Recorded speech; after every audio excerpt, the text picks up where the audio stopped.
തദ്ദേശ അധ്യക്ഷ തെരഞ്ഞെടുപ്പിൽ ഉണ്ടായ കോൺഗ്രസ് ബി.ജെ.പി. കൊടുക്കൽ വാങ്ങലുകൾ തദ്ദേശ തെരഞ്ഞെടുപ്പിലുണ്ടായതിന്റെ തുടർച്ചയാണ്. ഇനി വരാൻ പോകുന്ന തെരഞ്ഞെടുപ്പിന്റെ പരീക്ഷണവുമാണ്. മറ്റത്തൂർ പഞ്ചായത്തിൽ കോൺഗ്രസ് ആകെ ഒലിച്ച് പോയി ബി.ജെ.പിയിൽ വിലയം പ്രാപിക്കുന്ന ലജ്ജിപ്പിക്കുന്ന കാഴ്ചയാണ് നമ്മൾ കണ്ടത്. കോൺഗ്രസ് നേതൃത്വത്തിന്റെ അറിവോടെയാണ് അതെന്നുള്ളത് വ്യക്തമാണല്ലോ. കുമരകത്ത് പ്രത്യുപകാരം ബി.ജെ.പി. കോൺഗ്രസിനെ സഹായിച്ചു എൽ.ഡി.എഫിനെ പരാജയപ്പെടുത്താൻ. അപ്പോൾ എൽ.ഡി.എഫിന് ഭൂരിപക്ഷമുള്ളിടത്ത് പോലും എൽ.ഡി.എഫിനെ അധ്യക്ഷ തെരഞ്ഞെടുപ്പിൽ പരാജയപ്പെടുത്താൻ ഒരു മറയുമില്ലാതെ, ഒരു ലജ്ജയുമില്ലാതെ കോൺഗ്രസും ബി.ജെ.പിയും കൊടുക്കൽ വാങ്ങൽ നടത്തിയത് കേരളം മുഴുവൻ കണ്ടിട്ടുണ്ട്. ഇത് കഴിഞ്ഞ കുറച്ചു കാലമായിട്ട് നടക്കുന്നതിന്റെ ഭാഗമാണ്.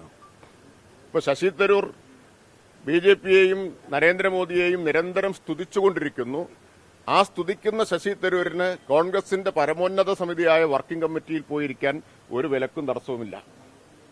അദ്ദേഹം വർക്കിംഗ് കമ്മിറ്റിയിൽ ഇരിക്കുന്നു, പുറത്തിറങ്ങി നരേന്ദ്രമോദിയെ സ്തുതിക്കുന്നു. ഇന്നിപ്പോൾ ദിഗ്വിജയ് സിംഗും സ്തുതിച്ചതായിട്ടാണ് നാം കാണുന്നത്.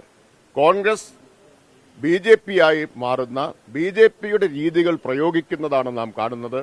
ബാംഗ്ലൂരിൽ ബുൾഡോസർ പ്രയോഗിച്ചത് ബി.ജെ.പിയിൽ നിന്ന് പഠിക്കുകയാണ് കോൺഗ്രസ്. ഇപ്പോൾ 3000-ഓളം പേരെ, ദളിതരും മുസ്ലിങ്ങളും അടങ്ങുന്ന പാവപ്പെട്ട 3000-ഓളം പേരെ ഒരു പുലർച്ചെ ഇരുട്ടിന്റെ മറവിൽ ബുൾഡോസർ വന്ന് അവരുടെ വീടുകൾ മുഴുവൻ, കുടിലുകൾ മുഴുവൻ ഇടിച്ചു നിരത്തി തെരുവിലേക്ക് വലിച്ചെറിഞ്ഞിരിക്കുകയാണ്. മുസ്ലിം ലീഗ് ഒരു വാക്ക് അതിനെക്കുറിച്ച് പറഞ്ഞു. യു.ഡി.എഫിന്, കോൺഗ്രസിനും ലീഗിനും ബുദ്ധി കടം കൊടുക്കുന്ന ജമാഅത്തെ ഇസ്ലാമിയുടെ നാവ് ഇറങ്ങിപ്പോയോ?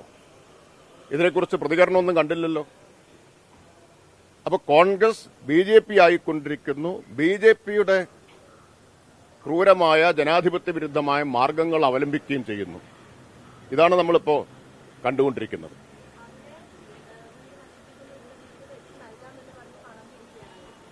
വളരെ പ്രധാനപ്പെട്ട കാര്യമാണത്.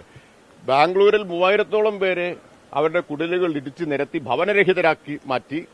ഇവിടെ വീട് വെച്ചു കൊടുക്കാമെന്നും പറഞ്ഞ് വയനാട്ടിൽ പണം പിരിച്ചയാൾ പൊളിവിലാണ് എന്നാണ് നമ്മൾ കാണുന്നത്. ഒരാള് പണം പിരിച്ച് ആളുകളെ കബളിപ്പിച്ചിരിക്കുകയാണ്. എവിടെയാണ് KPCC പറഞ്ഞ വീട്? ഇന്നല്ലേ കോൺഗ്രസ് സ്ഥാപക ദിനം? ഇന്നല്ലേ വീടിന്റെ നിർമ്മാണം ആരംഭിക്കുമെന്ന് പറഞ്ഞത്? എവിടെയാണ്? അപ്പോ കോൺഗ്രസിന്റെ വഞ്ചന കൂടുതൽ ആളുകൾ തിരിച്ചറിഞ്ഞുകൊണ്ടിരിക്കുകയാണ്.